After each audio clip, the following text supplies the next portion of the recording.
In the shadowed fringes of Hollowridge, where the mist clung to the pines like forgotten secrets, the year 1968 unraveled a thread that no one dared pull. It began with a frantic search party, lanterns slicing through the autumn dusk, calling out for Emily and Eliza Thorne, the identical twins who vanished during a routine walk in the woods.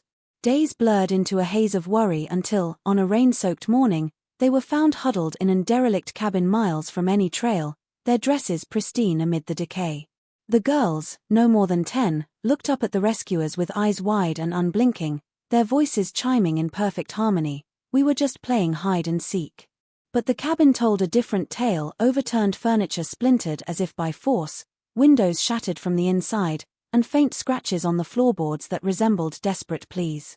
As the sheriff led them away, the twins glanced back at the woods, their smiles lingering a fraction too long, as if the trees themselves whispered promises of what was yet to come. Little did the town know, the evidence would soon twist like roots in the dark, revealing discrepancies that chilled the soul, footprints that circled endlessly without exit, a clock stopped at an impossible hour, and the girls' accounts shifting like shadows under moonlight. What they claimed happened that night defied logic, pulling Hollowridge into a web of unease where truth and illusion danced on the edge of madness. The call came in just after dawn on the third day of the search, a hunter's shaky voice crackling over the sheriff's radio. "They're here. Both of them. Just sitting." Hollowridge had been bleeding fear for 72 hours straight. Every able body had been combing the ridges, the ravines, the old logging roads swallowed by kudzu. The Thorne twins, Emily and Eliza, 10 years old, white ribbons in their matching auburn hair, had left their grandmother's porch on Thursday afternoon with nothing but a paper bag of ginger snaps and the promise to stay within sight of the clothesline. By nightfall they were gone, as though the forest had simply inhaled them. Now, 3 miles deeper into the woods than any child had ever wandered, the search party pushed through a wall of laurel and stumbled into a clearing no map acknowledged. There stood the cabin, boards silvered with rot, roof half caved, chimney collapsed decades ago, yet the front door hung open like a slack jaw. Inside, faint lantern light flickered though no one had brought lanterns that far. They found the girls on the floor in the front room, knees drawn up, backs against a moldering sofa, hands folded neatly in their laps. Their dresses, pale blue cotton printed with tiny daisies, were spotless. Not a tear, not a grass stain, not a single pine needle clinging to the hem. Their white socks glowed in the gloom. The ginger snap bag sat unopened between them, the paper still crisp. When the first flashlight beam struck their faces, both girls lifted their chins in perfect synchrony and smiled, small, polite, identical smiles that never reached their eyes. Those eyes were the same clear gray as a winter sky, but something behind them felt arranged. Like furniture in a house no one lived in anymore. Deputy Rawlins knelt, voice cracking with relief. "Emily, Eliza, sweethearts, are you hurt?" Neither blinked. Then, in voices soft as moth wings and precisely overlapped, they answered together, "We're fine, sir. We were only playing hide and seek." The words hung in the damp air while every man present felt the same cold wire tighten around his spine. Because the cabin stank of violent ruin, furniture smashed inward, claw marks gouged into the plaster, a child-sized handprint of blood-dried black on the windowsill, yet the twins sat untouched in the middle of it all, smiling like porcelain dolls waiting for someone to wind them up again. The sheriff's station smelled of stale coffee and cigarette ash, the kind that clung to everything like regret. By midday, the twins were settled in a back room, 2 folding chairs dragged over a scarred table, a deputy's coat draped over their shoulders for warmth. Outside, Hollowridge buzzed with half relief, half dread. The Gazette's boy was already snapping photos of the crowd gathering under the sycamores, whispering about miracles and curses. Inside, though, the air thickened with something unspoken, as if the walls themselves leaned in to listen. Sheriff Harlan Crow, a man built like a stump oak with eyes weathered by too many lost summers, sat across from them. He'd handled runaways before, the occasional poacher's squabble, but this felt off-kilter from the start. Emily and Eliza mirrored each other perfectly, legs crossed at the ankles, small hands clasped, those eerie smiles hovering like mist. No tears, no trembling. Just that synchronized tilt of the head when he cleared his throat. "Girls," he began, voice gravel-soft, "you gave us quite the scare. Tell me what happened." From the beginning. They exchanged a glance, brief, unnecessary, like actors sharing a cue, and then spoke. Not one after the other, but together, words blooming in unison from those rosebud mouths. We were playing hide and seek with the shadows in the trees. Eliza hid first. I counted to 100, but the woods got twisty. We called and called, but it was like the game didn't want to end. Their voices wove seamless, a single thread pulled taut, rising and falling in perfect cadence. No hesitation, no overlap of syllables. It was beautiful, in a way that made Harlan's fillings ache. He nodded, scribbling notes, but his deputy lingered by the door, arms crossed, brow furrowed. And the cabin? How'd you end up there? Hide and seek led us, they chimed, eyes unblinking. The door was open, like an invitation. We waited inside until the game called us back. Harlan leaned forward, the fluorescent hum buzzing louder in his ears. Waited how long? Hours. The night through? Just hours, sir. The sun was still peaking when we came out. But Harlan had seen the evidence himself, back at the scene. The search logs pinned the discovery to Monday morning, 3 full days after the vanishing. Coroner's prelim had clocked the blood on that windowsill as fresh enough for Sunday night, congealed but not flaked. Overturned table legs splintered like they'd been kicked by something wild, glass shards scattered inward from blows that screamed escape, not entry. Claw marks on the plaster, deep, frantic, the kind left by nails bitten to the quick in terror. And footprints, tiny, bare soles circling the room in endless loops, as if whatever happened had trapped them in a dance they couldn't quit. Yet here sat the girls, untouched as fresh linen, recounting a lark in the leaves. Harlan's pen hovered, ink blotting the page. The deputy shifted, boots scraping linoleum, and caught Harlan's eye, a silent question, heavy as lead. What game, exactly, had they been playing? And why did the cabin whisper of screams while their voices sang of secrets? The interrogation room clock read 2:17 p.m. when Sheriff Crowe finally laid the calendar on the table between them. A big red X slashed across Thursday, October 10th, the day the twins left their grandmother's porch. Another X on Friday. Another on Saturday. A thick circle around Monday, October 14th, the morning they were carried out of the woods like sleeping angels. 4 days, Crowe said, tapping the page. Thursday afternoon to Monday morning. That's how long you were gone. Emily and Eliza tilted their heads in mirrored arcs, the way birds do when they hear a sound just beyond human range. Their ribbons still tied in perfect bows, hair still glossy as if someone had brushed it that morning. They studied the calendar with mild curiosity, then looked up at him with those winter-grey eyes. No, sir, they answered together, voices light, almost amused. We only lost a few hours. The sun was still up when we started counting, and it was only a little lower when you found us. Crowe felt the room tilt. He had stood in that cabin doorway himself. The light that spilled in had been the pale, slanted gold of early morning, not late afternoon. The hunter who radioed the discovery had logged the time as 6:48 a.m. Every watch, every logbook, every witness agreed, Monday dawn. He slid a photograph across the table, an evidence shot of the ginger snap bag, timestamp burned into the corner, 7:12 a.m., October 14th. The paper bag was bone dry, corners crisp, no dew, no condensation, no forest damp. A bag left outside for 3 nights should have been swollen, stained, half dissolved by rain. Explain this, he said. The twins leaned forward in perfect synchrony, studying the photo the way children study a new toy. That's our lunch, they sang. We never even opened it. The game was too exciting. Crowe's deputy, Rawlins, stepped closer, unable to stay silent. Girls, your grandma filed the missing report Thursday night. We had dogs, helicopters, the whole county out there Friday, Saturday, Sunday. You're telling me all that happened in one afternoon? Their smiles widened by the same millimeter. Time plays tricks in the woods, they said, voices overlapping like echoes in a well. Sometimes it stretches. Sometimes it folds. We only played until we were found. Outside the window, the October sky hung low and iron-grey, but inside the room the air felt suddenly thinner, as if the calendar itself had begun to breathe, pages fluttering though no wind touched them. Crow stared at the red marks bleeding across the days and felt the first true fracture in what he thought he understood about clocks, about children, about the stubborn, measurable truth. The twins watched him, patient as statues, while Thursday through Sunday shrank and swelled behind their eyes like something alive trying to claw its way out. Late that same afternoon, Deputy Rawlins drove back to the cabin alone. The rain had started again, a thin, needling drizzle that turned the clearing into a watercolor smear. He carried a Polaroid camera, a flashlight, and a growing conviction that the place had not finished telling its side of the story. Inside, the ruins smelled worse than memory: wet rot, old blood, something metallic like a mouthful of pennies.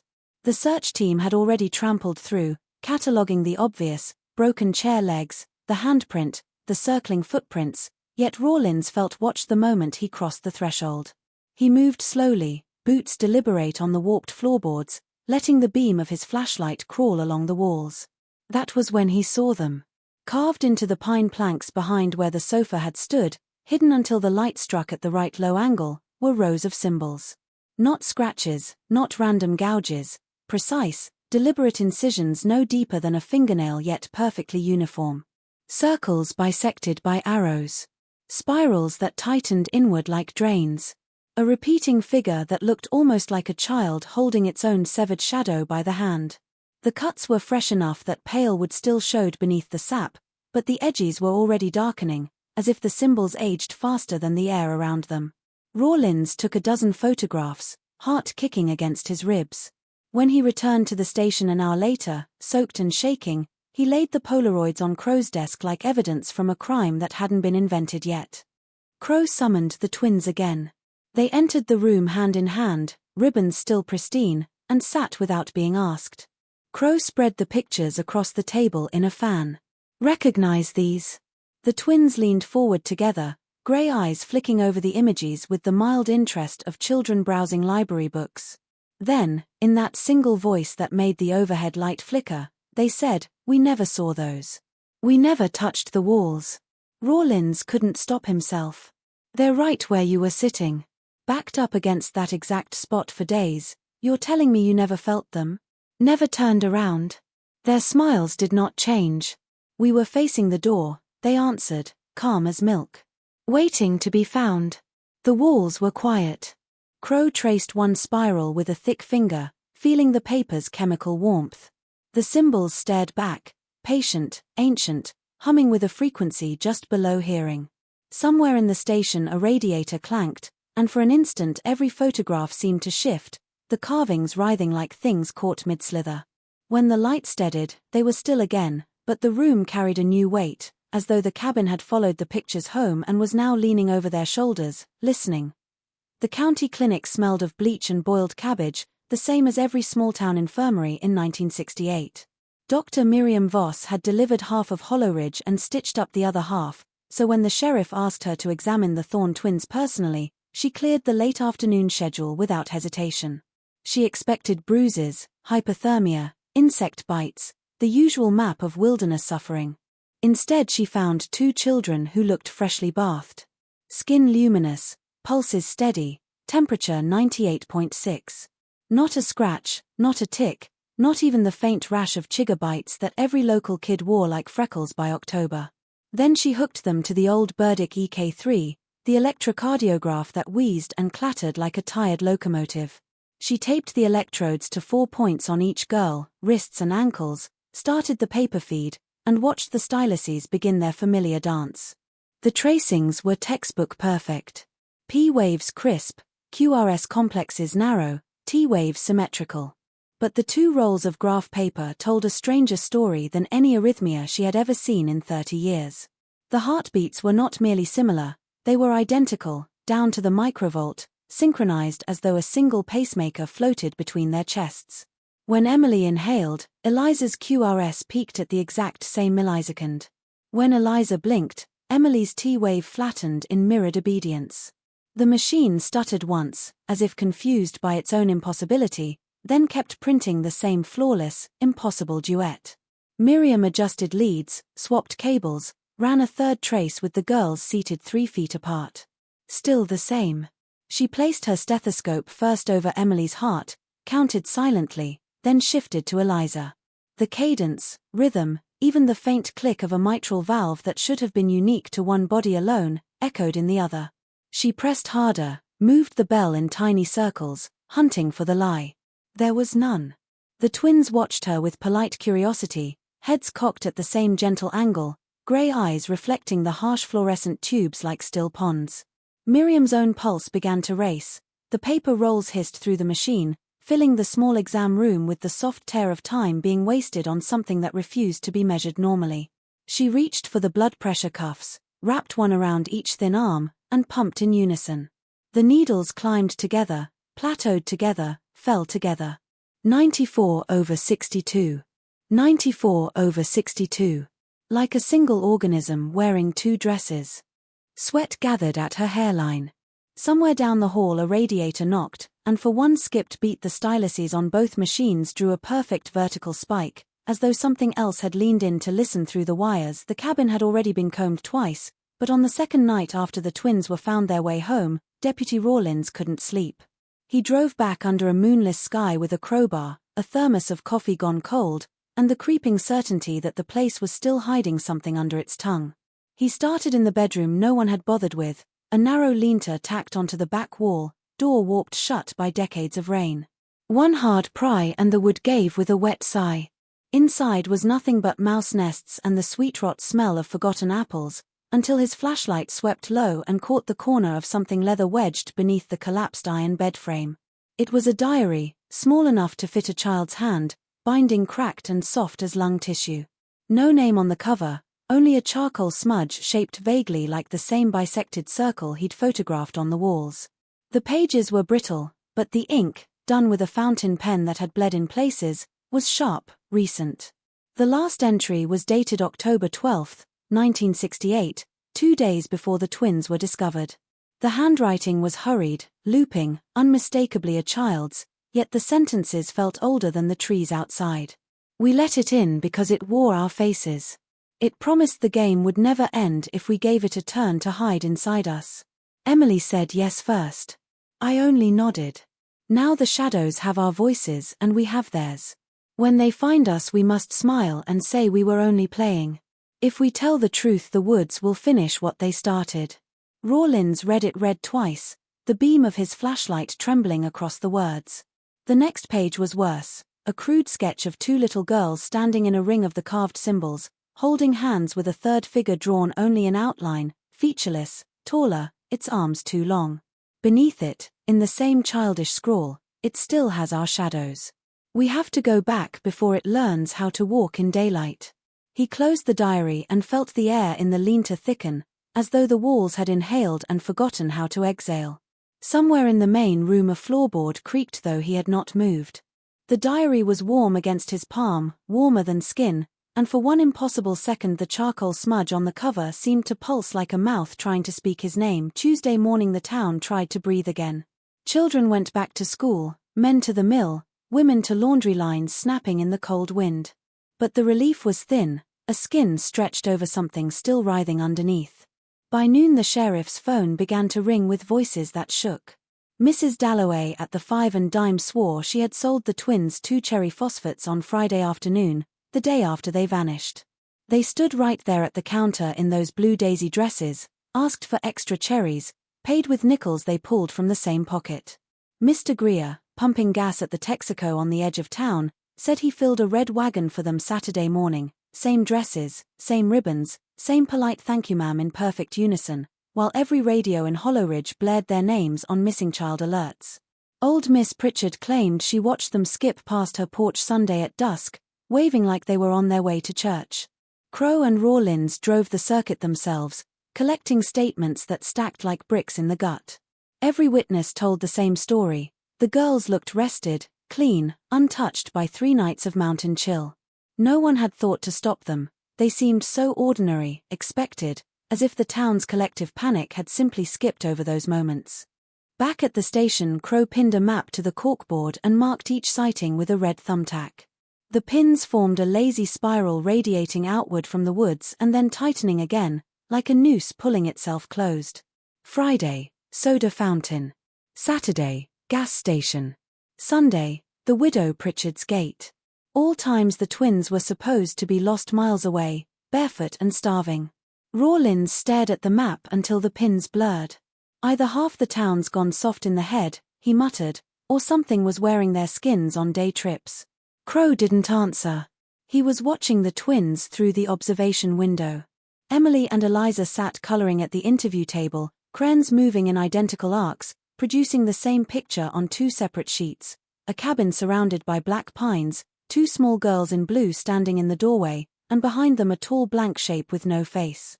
When Crow stepped in to ask about the sightings, they lifted their heads together and smiled the same small, patient smile. "We never left the cabin," they sang softly. "You must have seen our echoes." The word hung in the stale air like frost that refused to melt. Wednesday night, the station was nearly empty. Crow had sent the night dispatcher home early and told Rawlins to get some sleep. Neither man believed the other would. Crow sat alone in the soft yellow cone of his desk lamp, the diary open in front of him, the Polaroids of the symbols fanned out like tarot cards.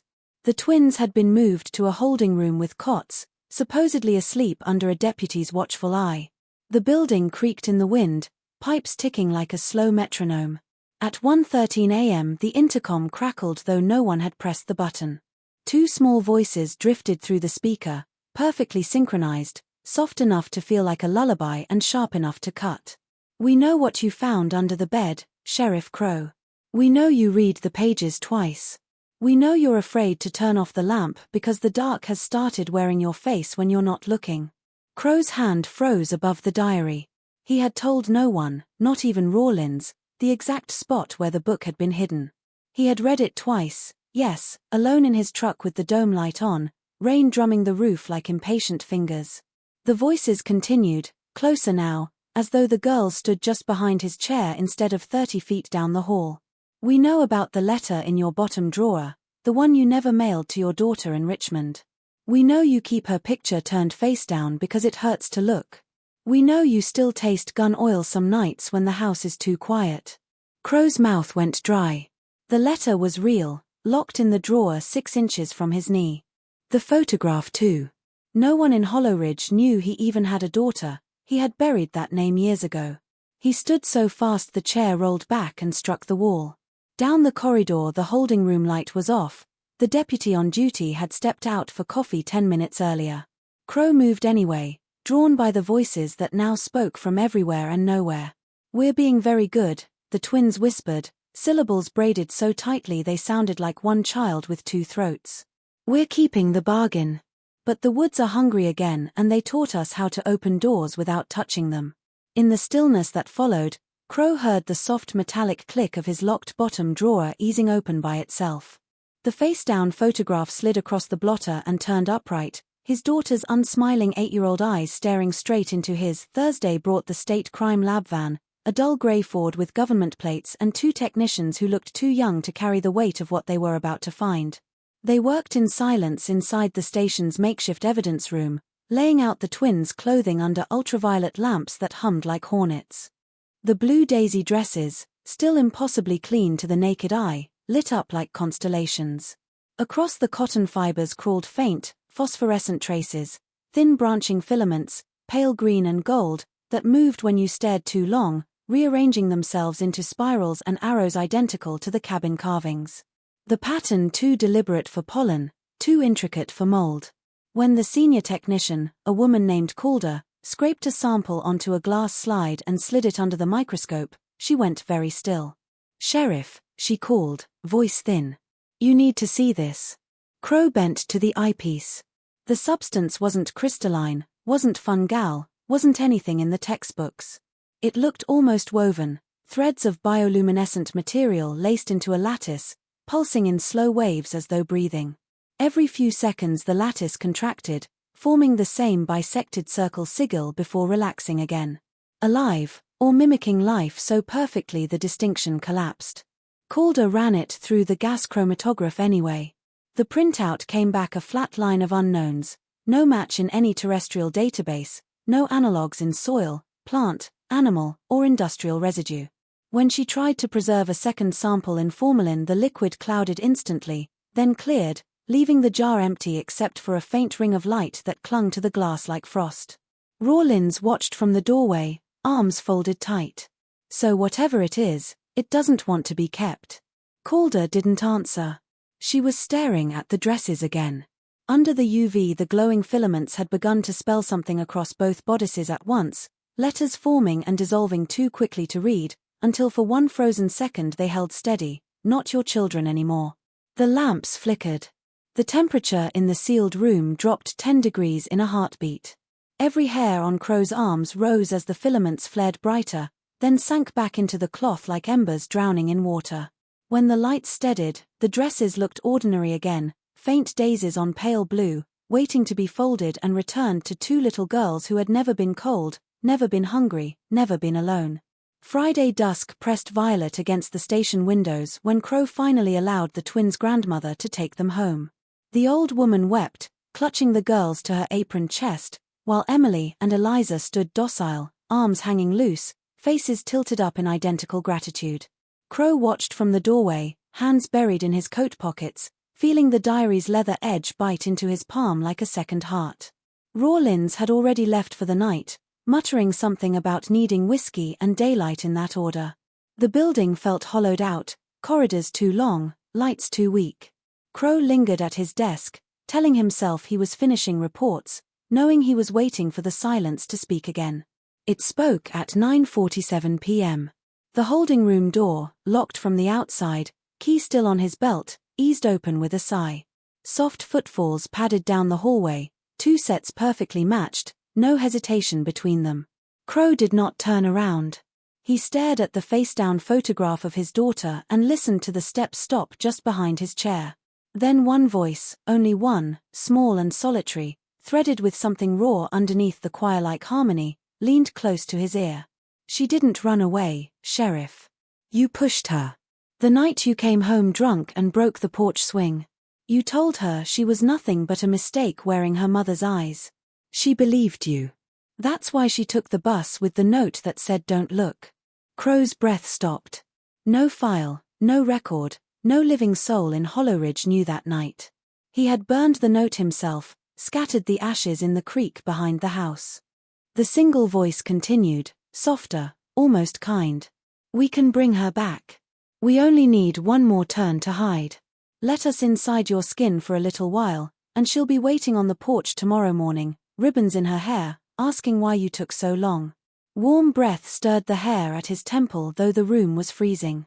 Behind him the second twin remained silent, but he felt her smile widen, felt the air stretch like a drumskin pulled tight. The offer hung between them, sweet and obscene. Crow closed his eyes and tasted gun oil again, metallic and familiar. Somewhere in the walls the symbols began to glow faintly, casting green light across the blotter, across the unmailed letters and 8-year-old photographs that suddenly looked ready to blink. He reached for the drawer where he kept his service revolver, fingers steady for the first time in days.